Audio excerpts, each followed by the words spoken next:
Mother, man. Hey, I'm John Duke.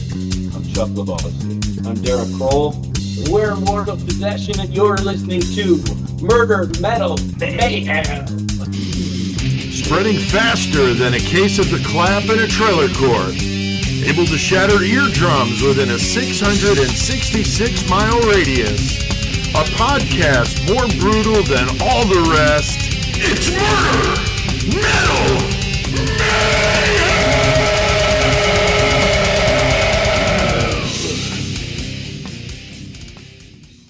This is Pete Altieri with the Murder, Metal, Mayhem podcast, and I've got the privilege of doing this interview with Immortal Possession, the death metal band from Winnipeg, Manitoba in Canada. I've got three of the guys with me here on Zoom, and I've been really looking forward to this one. How is everything up there in the frozen tundra of Canada? Hey, Pete, it's great to be back. It's actually pretty warm here, so we're happy about that compared to what it normally is. Oh, God. Last winter, I felt so bad. Shane was telling me, he's like, dude, I'm losing my shit. It's like feet of snow, and we don't get nearly the snow you guys get down here, so I don't know how you deal with it. I'm not a fan. I was when I was a kid and when school got canceled, but that's about it. So yeah, you guys can have it, but hopefully, it's maybe a little bit more of a mild winter and won't be, bad like it was last time.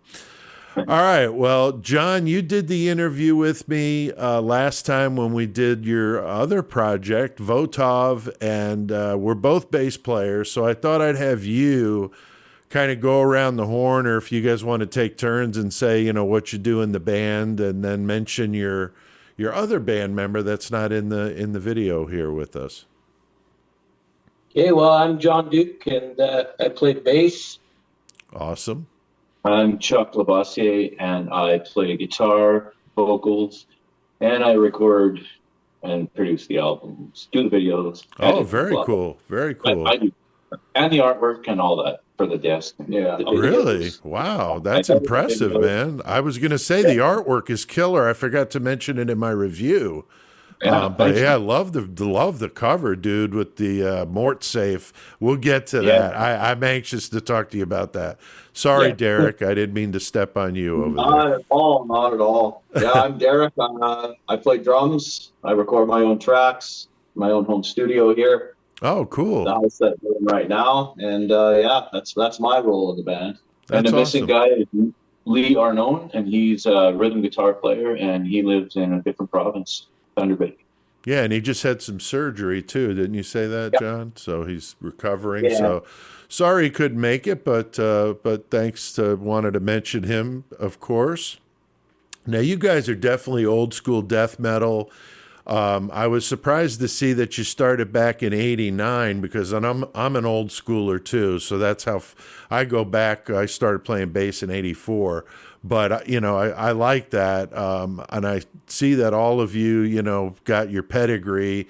But what sort of death metal influenced you guys in the early days of Immortal Possession?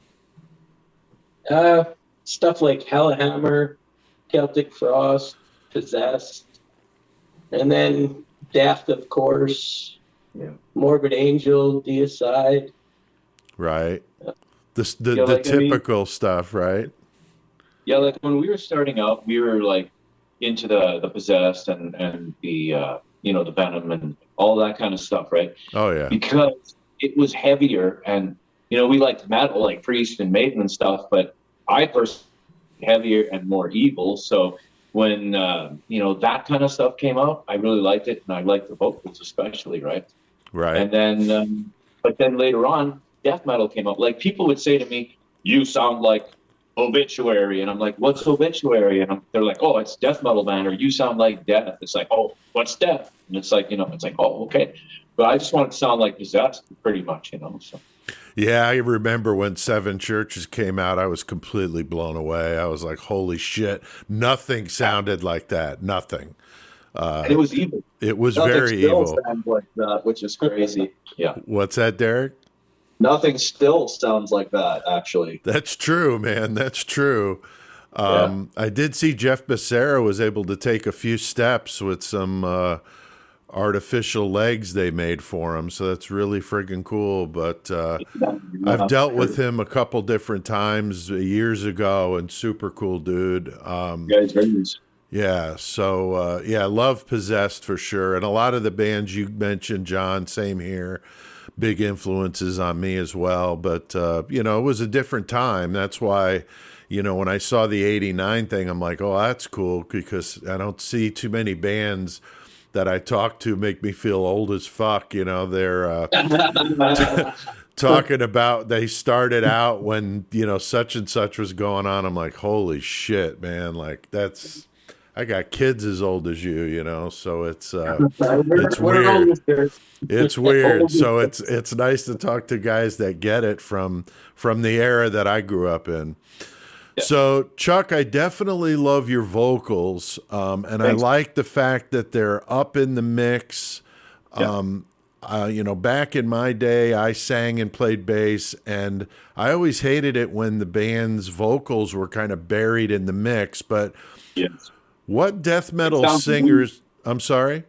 It sounds weak when it's buried in the mix. There was one album, I forget if it was Cannibal Corpse or whoever, but vocals were too quiet, and I was like, nah, it wasn't Cannibal. It was somebody, but I was like, damn, I'm straining to hear it, and it's just, nah. Yeah, and that's interesting that you do the mixing too, so, you're mixing it how you want to hear it. And I'm the same way. I don't want the vocals to be overbearing, but I want to be able to really hear it, So I want to hear every instrument though, like completely. Right. Yeah. You should be able to pick them out. Yeah. I like the fact that on your mix you can hear all the instruments. I can hear them all distinctly. They sound great together, but I do like the vocals up a little bit in the mix like you did it. But what death metal singers were influential? I mean, we talked about a little bit, you mentioned, Possessed, but, and what about like today? I mean, what do you think the state of the death metal vocalists that are still out there? Yeah, fun quite a bit.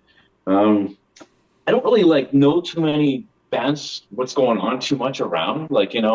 Nowadays, I spend a lot of time recording and editing videos, doing artwork and stuff to the point. But when I'm doing art, I generally listen to older music, from the 70s. I didn't listen to a lot of rock in the 70s, so I'm listening to that lately. Listen to a lot of metal from the 70s and 80s for some reason, because there's a lot of albums I skipped because I was right into the heavier stuff, and I was just like, fuck it, I'm just going to listen to heavy. And I missed a lot of good albums, right? So I did too. Yeah. Like that old Judas Priest stuff. The old Judas Priest stuff's really good. The Scorpions, awesome. Some of that stuff is killer, But as for modern stuff, there's some really good singers, but I think the problem I have is the way stuff is produced, everything is so pushed and it's aggravating to me on my nerves. And I'm like, fuck, it's just, I don't know. There's just something that's too much nowadays, and it's just fucking calm down, be heavy, but not fucking out of my ears kind of thing. That's just me, I suppose. But right, it just seems like everything is pushed to the tits, and it's just worse. You know what I mean? I don't know. Yeah. No, I hear what you're saying. It's like they're trying to, that's why I mentioned in my review of you guys, it didn't sound like everything else I hear coming out now. It sounded more warm, if you could call it, warm, but that analog kind of feel, which I really liked, the way it sounded. It definitely stood out because I hear a lot of stuff. I get asked to review a lot of stuff. There's quite a bit of it I turn down. I don't like giving bad reviews. So when I get a band that sends me something and I don't like it, I tell them, hey, this just isn't my thing. Thanks for sending it in and good luck, but I don't want to review it. And, sometimes they get pissy about it. And it's like, dude, I'm trying to be nice. I don't want to give you a bad review, and I'm not just going to give you a good review because you're a nice guy. That's why I said to you, John, earlier, that I meant it, when I reviewed the album. I meant that's what I thought about it, so But yeah, sometimes bands get weird about that, and you got to be able to take constructive criticism, as you guys know. I mean, you know, my band got some shitty reviews over the years, and it pisses you off. You're like, what? You know, but it happens, you know. Oh, yeah. It just does. Well, you can't do everything to everyone, right? Exactly. Hey, years ago, even on YouTube, I got told, I'm going to find this guy and kill him, lad. And death threats and stuff. Back in the early days of the internet, eh? It's just like, oh my God, or this guy sucks. And it's like, whatever, you know, who cares? Yeah, we I used to care. We had a guy that hated us so much, he went out and got the domain. My band's was called Low 12. He got the domain low12sucks.com and created an entire website. I thought it was the funniest fucking thing I'd ever fucking heard. I'm like, Jesus Christ, dude, like seriously. And this is back when they weren't cheap. I mean, now you could get them for like $10. But back then, I mean, he must have spent a couple $100 on them. I'm like, what an ass, you know? So people just are stupid. I mean, got nothing better to do. Oh, yeah, absolutely. Now, Derrick, I definitely love your drumming. You use every piece of that kit. Oh, yeah. And from following you on Facebook, I see you have a pretty wide range of interests. How has that affected your drumming or influenced your drumming? Well, the way that I see it is the more diverse I am, the better I am to apply things to different projects, right? Right. So for this band, I'm bringing in definitely the death and thrash influence, which is why I think the Votov album that I'm on sounds the way it does. Right. And for the Immortal Possession album that we just did is something that's completely different for me. It kind of threw me for a bit of a loop. It took me a while to actually get used to the tempo changes and the time changes on this album. It was like something I hadn't really done before, where most of the bands I was in prior were strict 4/4 tempos, not too many time changes within the songs. Like the Immortal Possession songs are quite a bit different than anything else I'd done. And it's just made me a better player because of it. That's just the way I see it. Yeah, I like the way you attack those songs because I'm not a huge fan of the blast beat. I like it a little bit, but like Chuck was saying earlier, it's like too much. It's like, dude, I get it. You can do which that. Which is why I do it. Yeah. But I don't use a lot of blast beats. No, I use you them don't. sporadically. No, you don't. I like the way you do it. If you do use them, it's sparingly, and that's cool. Yeah. But it could be like way overdone. I don't rely on it. Yeah. Yeah, I definitely like the way you play, and you could tell that you've got a varied background. You don't just sound like a cookie cutter death metal drummer, because that's what a lot of them sound like, you know. I appreciate that comment right there. Yeah, that means a lot. He's got a lot of style. Yeah, like I was saying in my review at the cymbals, I mean, I'm just hearing a lot of cool stuff that, you know, maybe as a musician, I'm listening for that kind of stuff. But, you know, that's how I listen to music is, you know, through my own ears, which, like I said, from playing my, you know, for years myself. So the subtle nuances, though, in a mix, they stand out and they get people's attention. That's kind of what I'm going for. Yeah, no, it's a mission accomplished. Definitely, definitely. Now let's go around the horn with this one. I want to know, we'll start with you, John. What was your first metal concert, and is that what inspired you to want to pick up that bass and start playing? I think the first show I ever got to see was Ozzy Osbourne, Diary of a Madman tour. Oh, dude, Jesus Christ. That was amazing. I was there. Yeah. You saw Randy Rhoads then? Yeah. Yeah. Yeah. I was too young. So that was my first experience. But yeah, I pretty much was determined to play music from a younger age. I just never really picked up a bass until after that moment in time. So that's cool. Yeah, Bob Daisley, one of my all-time favorites. Of course, he didn't tour with them, but he's on all those albums. He's amazing. Great bass player. It's terrible. It's terrible what Sharon did. He got totally shafted. She's a total bitch. Yeah, for sure. He just has better lawyers, that's all. That's true. Yeah. That's that they true. re-recorded all his parts. Ozzy Yeah. didn't even like him, apparently. Chuck, what about you? My first concert, I can't remember, like, if, when was Sacrifice and Razor? What was that? That was 87 or something. That couldn't have been your. No, it wasn't. So I think my first one was like Judas Priest, I Don't Mind. I think it might have been Turbo from Judas Priest, you know. Wow. Yeah. Wow. Because I Good. didn't live in Winnipeg. I lived in the country, and I couldn't get to the city to come to concerts till I was like old enough, maybe 16 or something. I forget. But yeah, I think it was that concert, Turbo from Judas Priest. Okay. I remember mine, AC/DC 1998. Holy shit. Yeah. Damn. Yeah. He's That's younger than us by a lot. I was gonna say he's a little younger. I'm quite a bit I'm going to younger. tell you mine was 1983 Iron Maiden Peace of Mind. I was at that show. Now I was starting to play bass before that, but after seeing Steve Harris, I was just like, holy shit, man, that was definitely bringing it. And like we've talked before, John, my all-time bass idol, Geezer Butler, Black Sabbath. I mean, can't go wrong with that. The tone just for days, tone for days. Very cool. I thought that would be cool to hear from you guys on that one. Now, John, I know you're the bass player, and I love the way you play, and I love the way you get into it. I was giving you shit about this earlier today because sometimes I'm trying to figure out if you're hitting just a really tasty note or if you're like orgasming or if it's like a combination of both.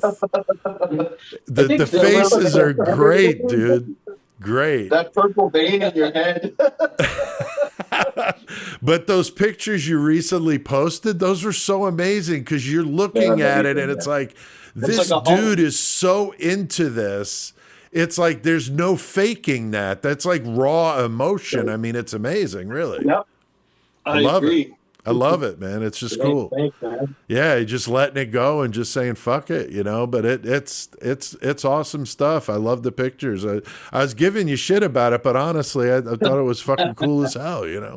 No, So- it's kind of funny because when I was younger, I used to draw lots and stuff. Oh, and the okay. kids used to always sit there, and I'd be drawing, and I'd look up, and half the class would be watching me. And it was because of the faces I made when I was concentrating. Oh, that's hilarious. That's hilarious. Again, Kind of it's fits there. I've never been able to lose that. It's just kind of what happens, and you get in the zone, and you just go for it. No, it's awesome. Now, how does your bass playing differ in Immortal Possession as compared to Votov, or is there a difference? Do you play it a little differently, or do you just play it the same way in both bands? I think my technique is pretty much the same for all my projects. I approach it. I like to hit my instruments hard and really play. So I like the sound of the attack. Yeah, I love the fact that you play with your fingers too. That's my style that I prefer as well.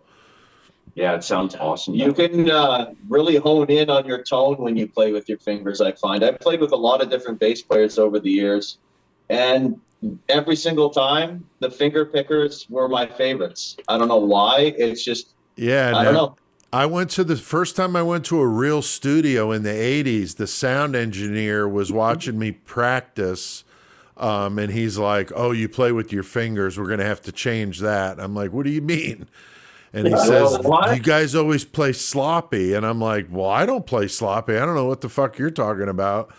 So I started playing, and then he was like, "Man, I've never heard somebody play so tight with their fingers before." So he kind of went back and told me he, was apologized for saying that. But I was like, what do you mean relearn? I'm going to all of a sudden play with a pick, like in a studio, like that I'm paying $100 an hour or whatever the hell, back then, how expensive it was to go to a real studio. It was just like insane. So it's a totally different world now that we can all record, like Derrick was saying, home studios and doing that kind of stuff. It's really the only way you can do it for guys like us. It's really awesome because I like to do vocals. Let's say it's 4 a.m. and I'm like, fuck, I want to do vocals. Like not like in this particular project, but in other projects, I'd be, we had a rehearsal spot and I'd be like 4 a.m. I'm going to do vocals. I've done some of my best vocals, you know, at that time. So it's like spur of the moment. You can't like, you know, I'll even say to Derrick, hey man, I'd like to come do vocals. I come do vocals here, or I'll even do them at home sometimes. Like I live in an apartment, so it's not ideal to sing the way I do. But sometimes I don't care, and I'm just like fucking waiting for someone to knock on the door.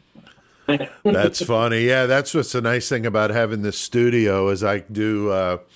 I don't know if you've heard the podcast, but at the end of each episode, I do a karaoke song, and I take the lamest shit I could find and just scream the death metal style.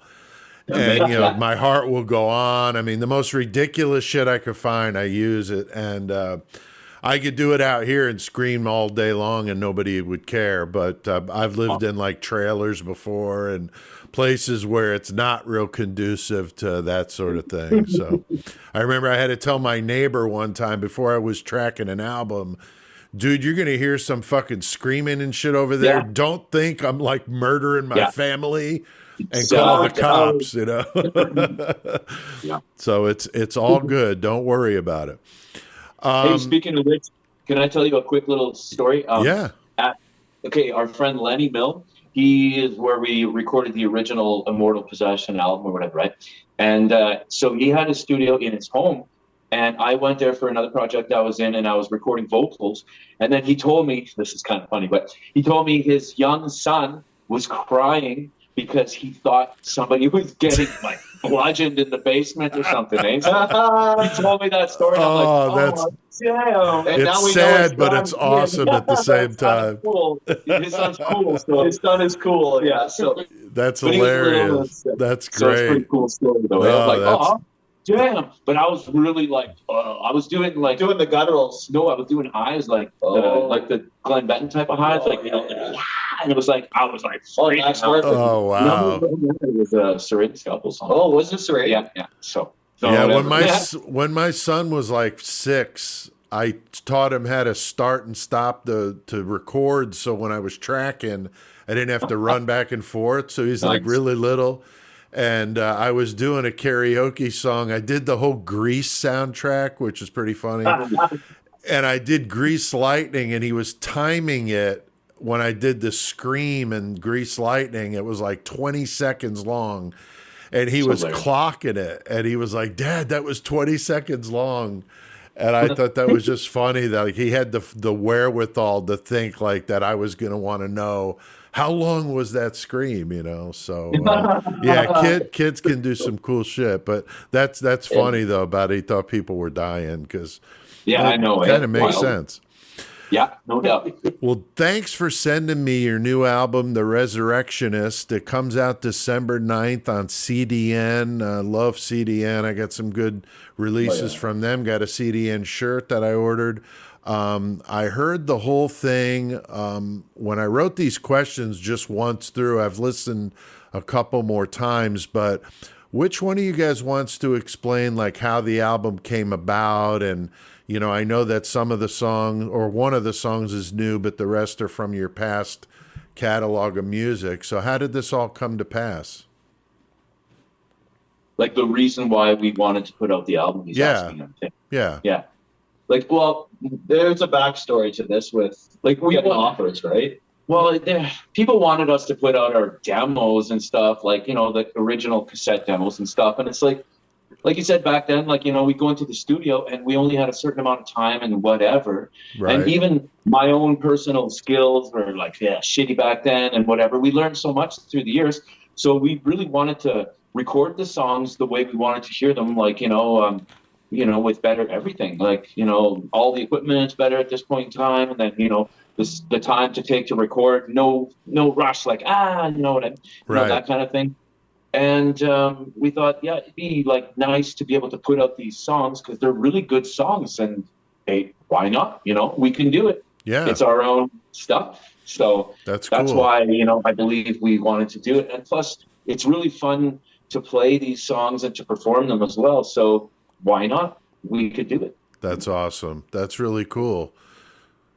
we had a particular vision for how we wanted these songs to sound, and re-releasing the demos, it just Didn't seem appealing to these guys. no, not at all.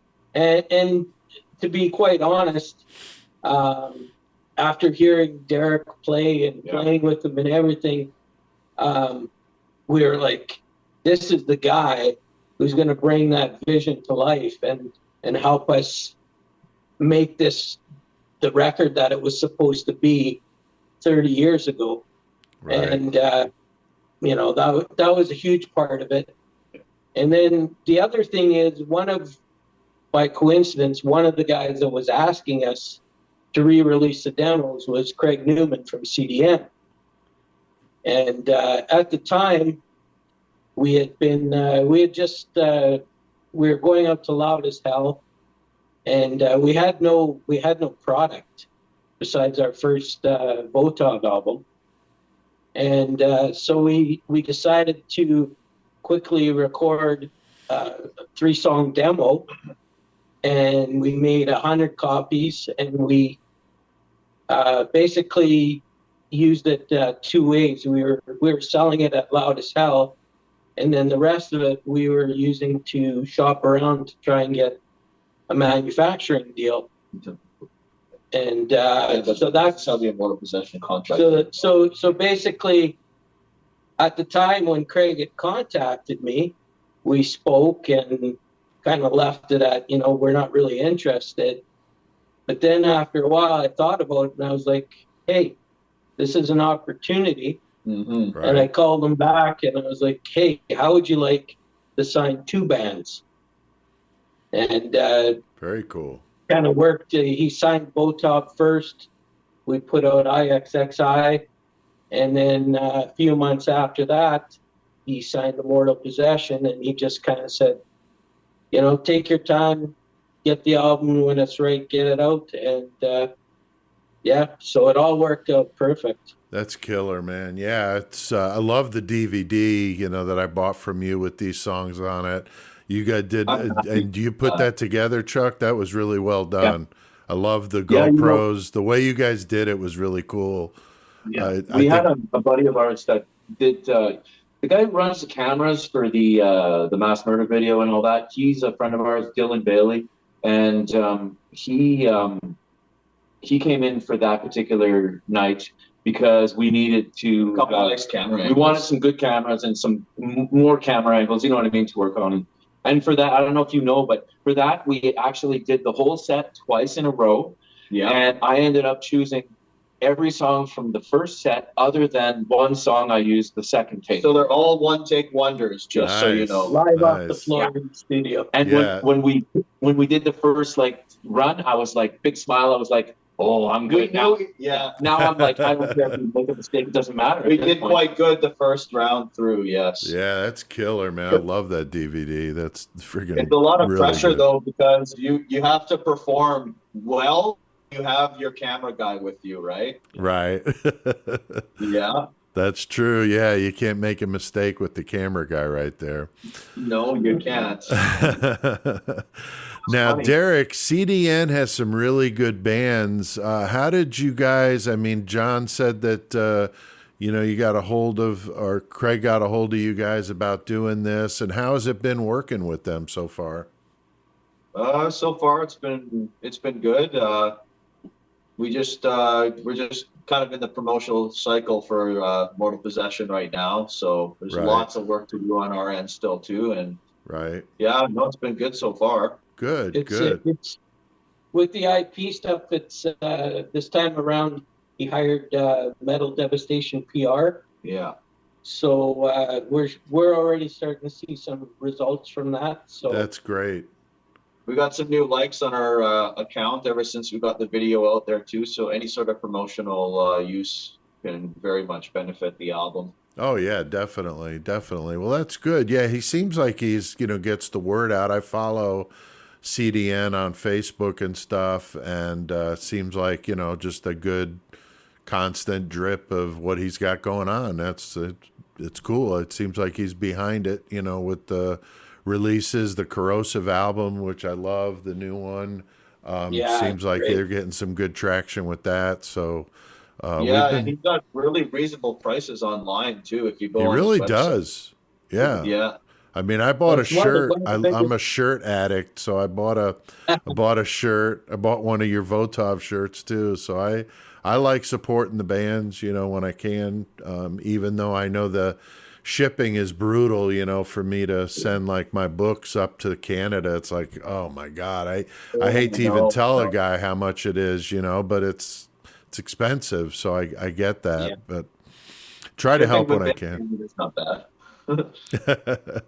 Now, Chuck, I love the album title, The Resurrectionist. We did a podcast earlier this year on Burke and Hare, so I dug into the whole resurrectionist concept, and I am a writer also, and I wrote a novella called Death of a Resurrection Man that was influenced by this whole thing, and I saw this album cover. And I was looking at this today when I posted the review, and I got a good look at the album cover, and I was like, son of a bitch, that's a mort safe on that grave. I definitely was interested to talk to you about how that like album title came to you, and I didn't read all the lyrics, so I didn't look at, and I didn't know if it was more of a conceptual, deeper meaning of what, the term resurrectionist means. For any of my artwork or even lyrics or anything, things come to me in a trance, right? And for the artwork on the album, like the album was pretty much like done, mixed and everything, and I'm still not having like the album art that I like. I had stuff, but I was not happy. And I'm like, damn. And these guys are getting nervous, and I'm like, yeah, I can't. Like, it's when it comes, and it rains on me like I don't know, blood from the sky. It's like. So all of a sudden, I don't know, I came across a picture of a mort cage, and I'm like, a mort safe or whatever. And I was like, look, that's cool. I was like, because I've seen that before, because I know like Herman Mudgett, I don't know if you know who Henry Holmes is. Oh yeah. H.H. I've got a mask of him right up here on the wall. Oh, good. Okay. Anyways, when he was buried, I think they put cement down so that people wouldn't dig him up or whatever, right? Oh, right. But then I was like, and then I looked into it. I'm like, well, what the fuck is this for? And then I just started looking it up, and then I saw like, night doctors and resurrectionists. They would go and like steal corpses, and I'm like, oh my God, this is so Heavy metal. It's so kind of It like is our so lyrics metal. and stuff. Ed Right? Gein, right? Yeah. It's kind of our lyrics kind of stuff, right? In a way, like, especially for that. And then I thought, well, these songs, have been buried for like 30 years or something. So it's almost like we're the resurrectionists, and we're bringing this to life. Like we're stealing the corpse of our old songs and making them fresh. Like, you know what I mean? So what I was thinking you were going to say, just on a hunch, was that the resurrectionists were making money off the dead. So in essence, that's what you're doing. I know you're not making a bunch of money in a metal band, but I'm using that analogy of you're trying to make some money, trying to make some money off the dead. So I was wondering if it was a barter of death.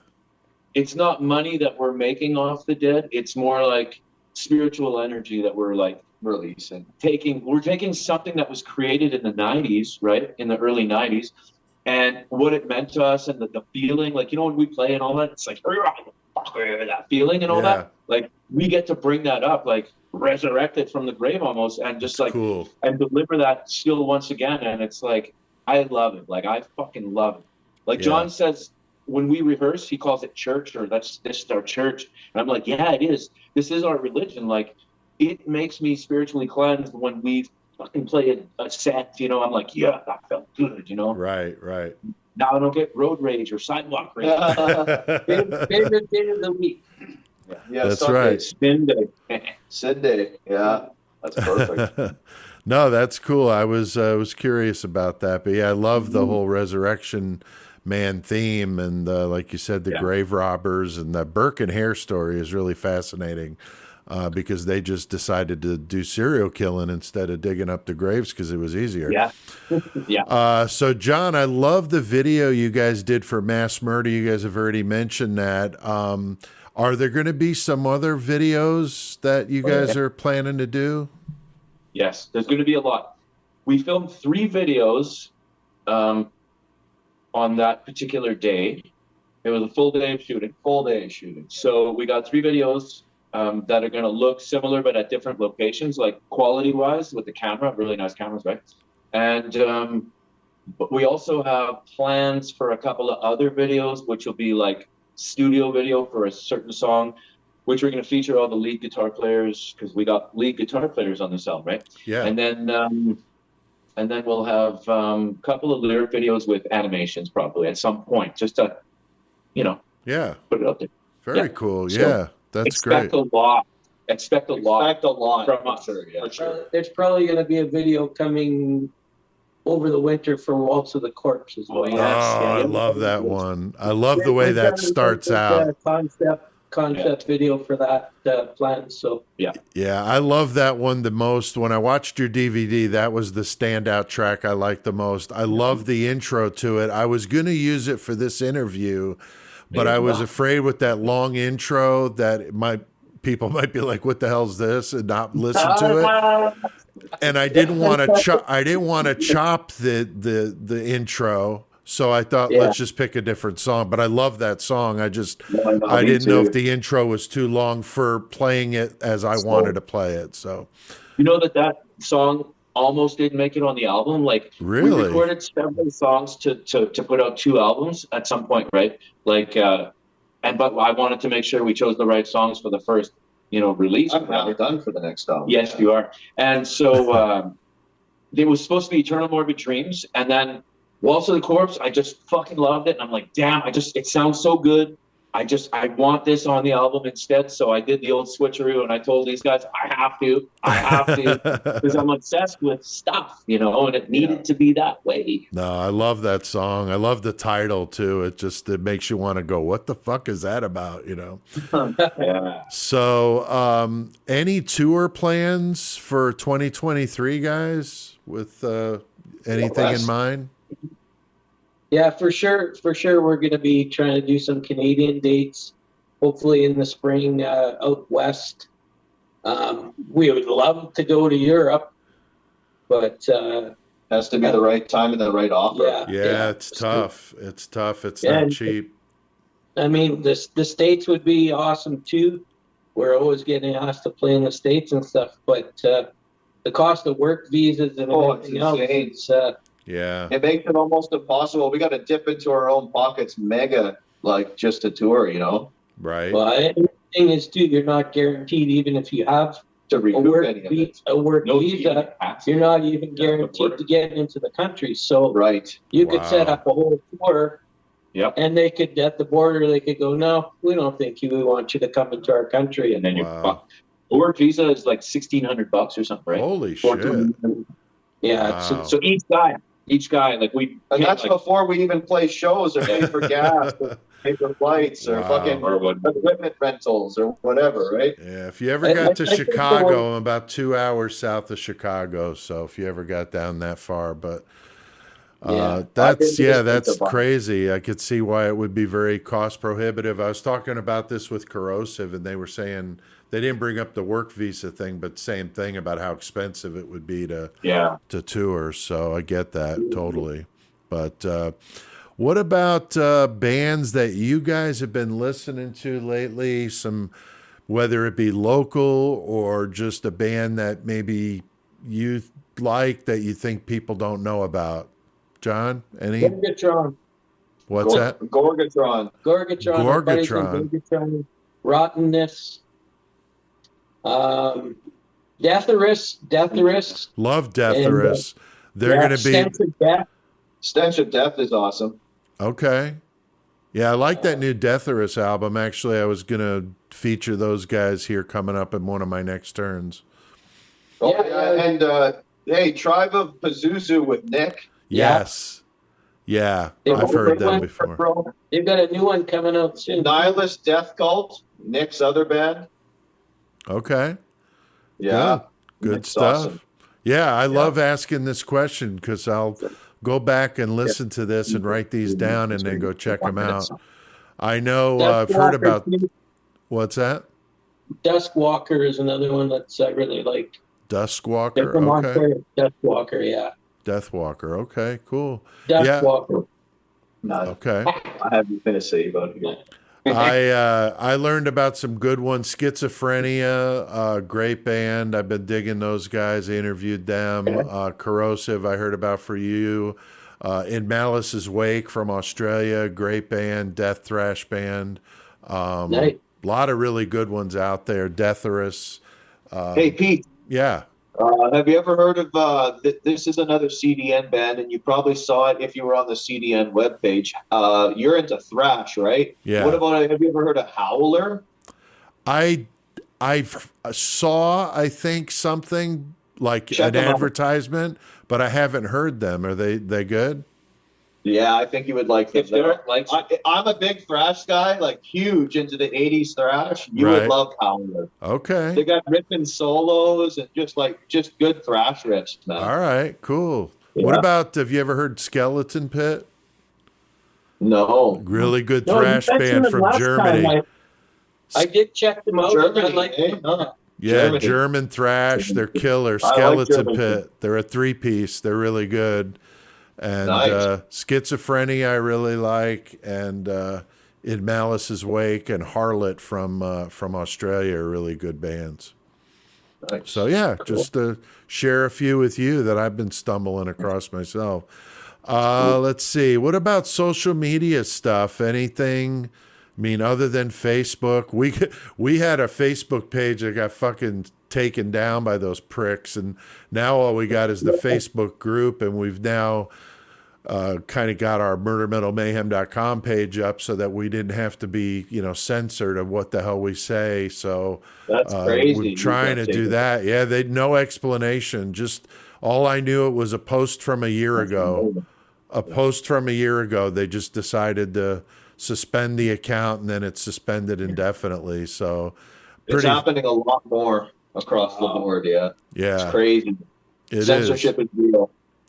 Other than that, though, what do you guys do? Any of the others? You got a YouTube channel, right? Yeah, we've got a YouTube channel. I'm running the Instagram accounts.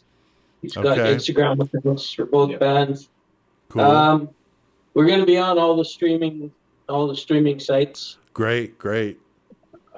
They do the Facebook ones. I don't really do any of it at all. I'm on social media, but I don't really respond too much and stuff. So.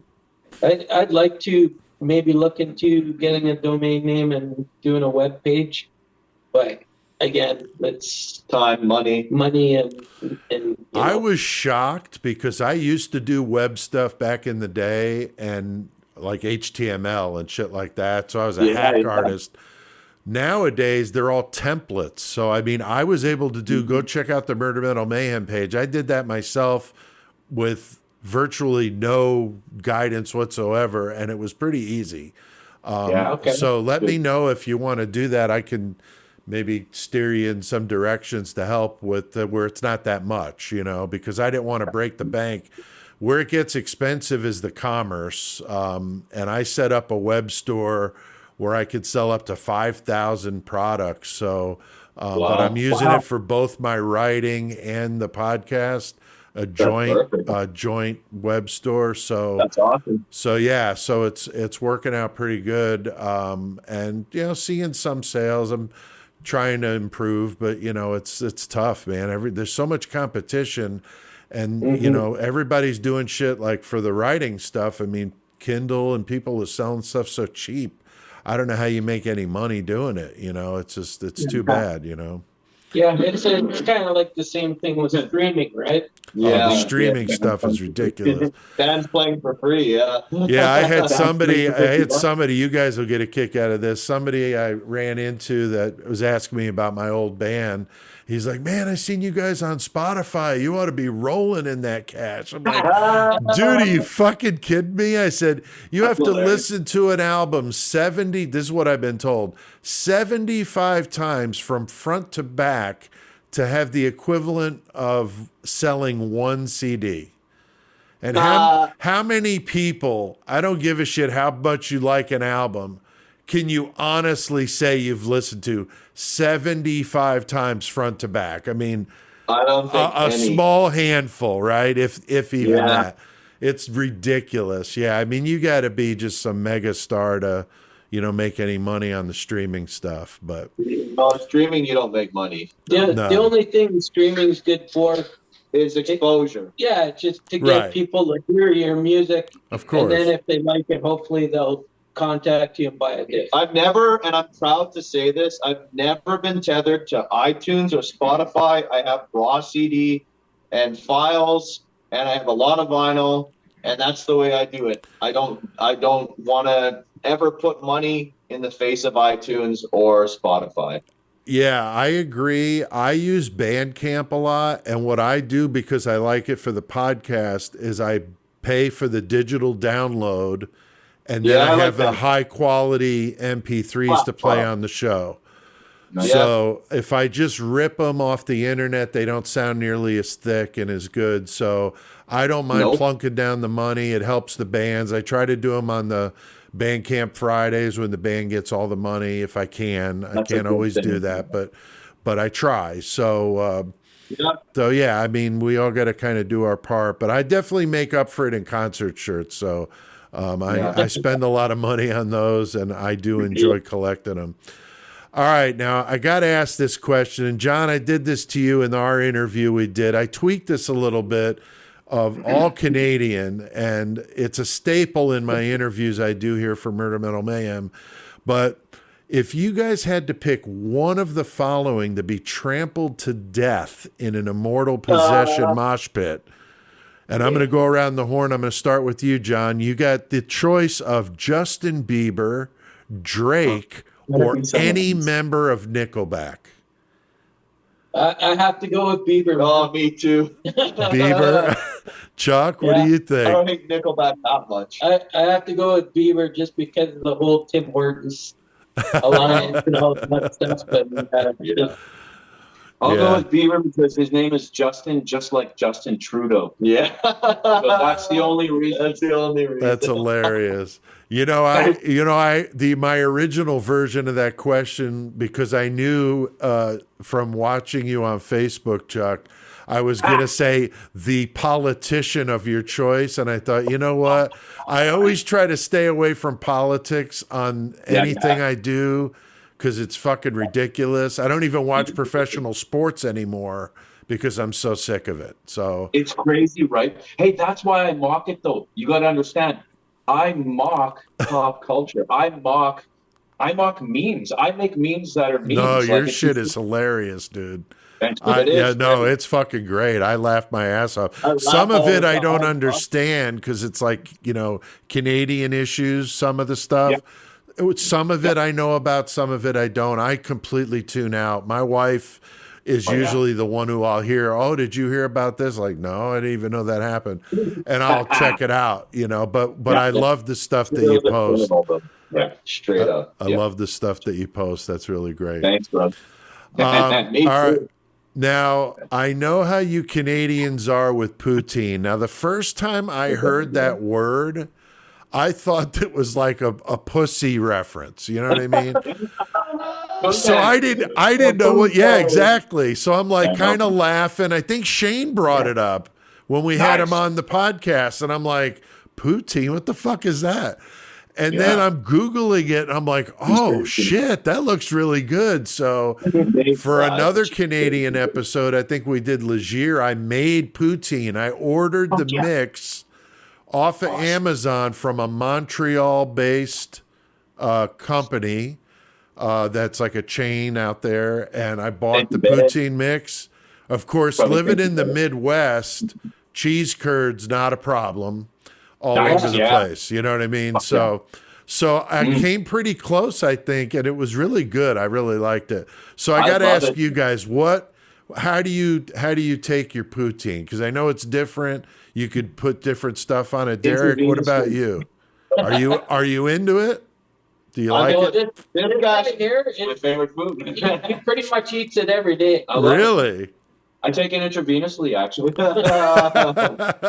We were joking around. That's like our biscuits and gravy, because here in the Midwest, Oh, biscuits and gravy's a thing. So I Yeah. thought poutine is like Canadian biscuits and gravy, or Yeah. biscuits and gravy is Basically, it is. Or American. maple syrup and pancakes. It's definitely my comfort food.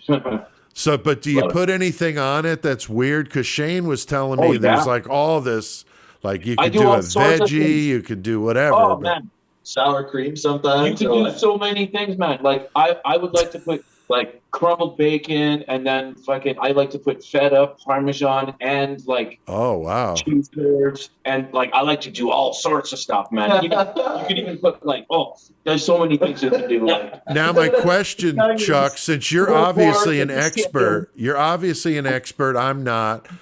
What kind of fries? Does it matter? I mean, can you use any kind of fries, or is it really? the red ones are the best. The red ones for me. I think the red ones are the best personally as well. Yeah. The I like red? the big gold potatoes. Those are good. Gold is good too, but the red ones are good. Hey, but you know what me and The Derrick did? russets are really good. Hey man, you know what me and Derrick Barbecue did? every fucking Sunday. No, well, we do that, but you know what we do? We like to actually mix yams in there too. Oh, Sweet fuck yeah. potatoes. Oh So- wow! So we started doing that recently, where we mix some yams in with our potatoes and make a mixture, and that's good too. It is. Wow. It's nice to have the. Yeah, it's that nice to have sounds both. pretty good. Yeah, now I'm getting hungry now. Oh yeah. Me too. But yeah, when I first moved out to the Midwest, I didn't know what biscuits and gravy were. And I went to a truck stop and saw somebody ordered it. And I was like, man, what the hell is that? I was like, holy shit, that's really good, but similar with, the gravy, of course, with biscuits instead of potatoes, but similar in, that it's dense and it's, like a comfort food type thing. So Right. that's cool. Yeah, I had to ask you guys that. Anything you guys want to add? We talked about a crazy amount of stuff, and I knew we were going to have fun, and this was going to be a good interview. So I added extra questions that I wouldn't normally ask. But anything that I didn't mention? I mean, I know we talked about the new album and coming out December 9th, but anything else you guys want to mention? Well, I think we should mention that there is going to be another album after this. Yeah. Awesome. That's Yeah. good to hear. Yeah. Very We just have to cool. write a couple more songs to complete the full album, and then Wow. Something that we sort of glossed over a little bit was there is guest musicians on this Immortal Possession album. Yes. The original Immortal Possession was a 4-piece where the other guitar player was a lead player. yeah, But then what had ended up happening was he ended up going to drums. We became a 3-piece. And then after that, we didn't have leads at all for a couple of years. And then, he left the band. yeah, when then he left the band and all that. And then after that, but originally it was 4-piece. So now when we got our friend Lee to come in, he's a rhythm player just like me, and he's really tight, like really awesome. So me and him did each side, left and right. And we're like, damn, you know what? Let's get some guys to put in some leads, right? So we called up some friends, and there's all sorts of our friends. So that are glad we did. on it. Yeah, I So, thought it was and they're cool. I read amazing. the lyrics that you sent me, John. It was cool. You saw who's doing leads. Yeah. And I saw, see too, the violin player, too. That was really And cool. Erin, yeah, she's a violin player that's from Alberta, and she we had originally violins in there too, and we asked her like, hey, you want to do this? And so yeah, No, that's So we got awesome. them. No, Yeah. I think that's cool that you added the leads, because I like, hearing solos and metal. So, Yeah. but well, yeah, you don't hear them on the DVD. You get to hear the riffs, right? right. But then when you listen to the album, you're going to hear the leads. So Right, You'll right. see. You know? Oh yeah, no, I definitely dug it. That's for sure. So very cool. Well, I'm gonna play out at the end of this interview. I'm gonna play a complete song from the new album, and I chose the song "Wisdom Beyond Mortal Measure." Nice. On my first listen, that was the one that really stuck out to me for whatever reason. Listening to it every time, I have a different song, so it's changing each time I listen, which always for me is a good sign that I'm going to like the album for a while. Yeah. But what was that? What's that one about? Anybody want to, Chuck, or you want to talk about that? That's a really older song, as you can tell, because it's got the thrash kind of element, right? And I guess at the time it was about like life and death, and about the afterlife and what's really going on in the world and what humans are and stuff. I didn't know as much as I know now, and it's like so my lyrics are way more deep and way more intense now. So back then the concept was very like, I don't know, just small compared to how it really expands nowadays. Sure, you know what I mean? sure. But No, it's that's basically cool. just about like, questioning the afterlife and like reincarnation and all that, pretty much. Okay, that's And cool. what Derrick brought to the table for that song, it totally changed the whole dynamic of it. And it's Single kick was on the. It was always a thrash type of it song, was a thrashy but he's a song, thrash master, so it makes it fucking awesome, right? but he just took it and made it so much better. So Awesome. Okay. Yeah, I love Yeah. the song. It's great. Thank you guys for doing this interview with me tonight. I did really have a lot of fun. Best Thank of you. luck with Thank the you, new Pete. album, The Resurrectionist, coming December 9th to CDN Records, and buy the actual physical CD, or buy the digital download. Don't just stream it if you can. Buy some merch. That's what helps the bands keep going. T-shirts, that sort of thing. I know you guys, I saw, had some Immortal Possession merch. Is that through your website, or how do people get a hold of that stuff?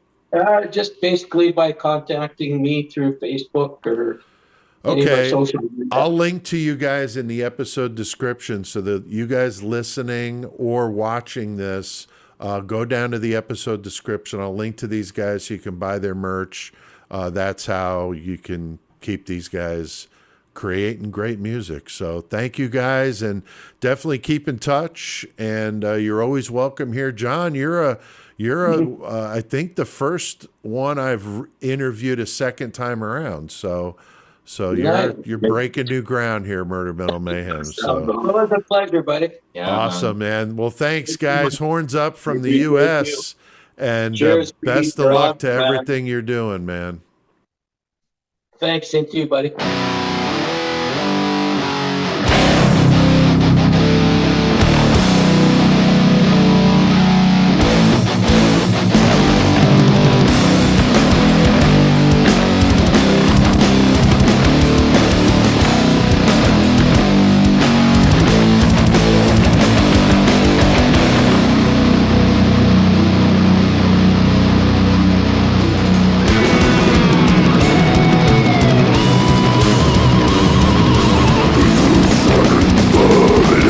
Benzema